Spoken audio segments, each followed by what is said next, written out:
This is one of my favourite rooms in the house. I'm always cooking, snacking and nibbling on something as I cook. All my life I've had what you might call a big appetite. As a kid, I used to steal whole packets of biscuits from the kitchen cupboards. And these days, when I finish my dinner, I'll hoover up anything left on the kids' plates. Do you know what? Because I only had a little bowl, I might have to have a little bit more. I have a constant appetite, and it doesn't go unnoticed in my house. At night time, he sneaks in some cheese and crackers and oranges. But we know whenever we come down, he leaves it all over the floor. Hello. Just a little bit extra. I want to know what controls my appetite and whether anything is going to stop me finishing off my kids' leftovers. Because even when I'm full, I just keep on going.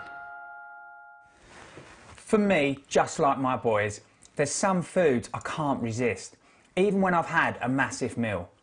I know I don't need to eat anymore, but I can always find a little bit of room. And apparently, I'm not the only one who's affected by this. It's on cold days like this that I am certainly glad I've hung up my running shoes. I definitely do not envy these athletes behind me. But the reason I'm here today is whilst these competitors may be concerned about strains, sprains and whatever else this 30-mile gruelling course will throw at them, there may be something else going on in their bodies, and that could be quite dangerous. Yeah, and I guess you're right there, it is the confidence. But for you, I mean, you had a tough year last year losing your mum, and I saw you kiss your hand and raise it up to the sky, and you wear a badge in memory of your mum. I mean, we nearly lost you to darts. Apparently there was a time when you was considering not coming back out. So to be back out on your home with the people you love so much around you, I mean, it must be special to be back on that stage. Well, the people around me is what got me back into darts. My sister turned around and said to me, you know, start playing darts again. Mum loves you playing darts. So yeah, these people have supported me, and 2017 is going to be my year. I've got a lot of confidence going into it now. Well, you was in great form in the back end of 2016 as well. I mean, you beat Scott quite recently. So, I mean, looking ahead to 2017, like you say, it could be a great year for you. Yeah, it's going to be a great year for me. I'm looking forward to it. That Lakeside stage, I mean, it has been your friend on so many occasions, and every single time you've met Aileen on that stage, it's been your friend. And the crowd love you out there, the Golden Girl. I mean, but is it, when it's not going your way, is it a lonely place out there? Of course it is, you know, it's only yourself to blame, isn't there? So, you know, it's just really hard. It's obviously not a team event, so everything comes down to you. So, and if it's not going right, then you can get a little bit frustrated, and you know, your head goes down sometimes. Well, all true champions can't be champions all the time, but the reason you are there is because you tend to go away, you learn from mistakes, and you come back even stronger. And I'm sure we'll see you back next year. Thank you.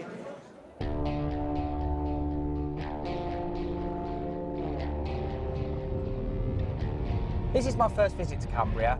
A part of its beauty is driving on these rural roads that snake around the fells. But they have to be treated with respect. Both vehicles will then go through a process of forensic investigation. This was a head-on crash, and officers now have to figure out why one of those cars ended up on the wrong side of the road. Almost 1 in 6 crashes in Cumbria that result in someone being hurt involve a teenage driver. That is the worst statistic in England. So how do we change that? I'm on a journey around the county to find out. By it. The only plus that I've got from all the other, I guess, as we'd be called novice cooks in here, is there's less chance of me cutting myself with a knife than anybody else. He says.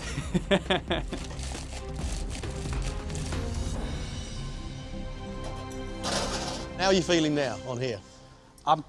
I'm glad now I've got it in the oven. I don't know what it's going to come out like. What is it, Danny? What I've put in there? Yeah. I can never pronounce the dishes I cook. The one where you cook it in a bag. Papillote. Papillote, that's the one. So I'm going to cook it in like a bit of cod in the bag. Where did you learn that? My aunt used to have a bistro. I'm quite journalistic anyway, so I always ask questions. So, how fast do you learn? How fast do you pick things up? Oh, really slow. Yeah, really slow. Well, no, I'll pick them up really quick. I just can't keep them there. Brilliant. Paper bag, cooking a piece of fish, Spanish flavours, onions, peppers, chorizo sausage. Fantastic. The issue that Danny's got right now is he can't see inside that bag. So he's got the timing right. It's going to be delicious. I forgot to check the time when it went in. You got 15 minutes left. Very simple. Yeah.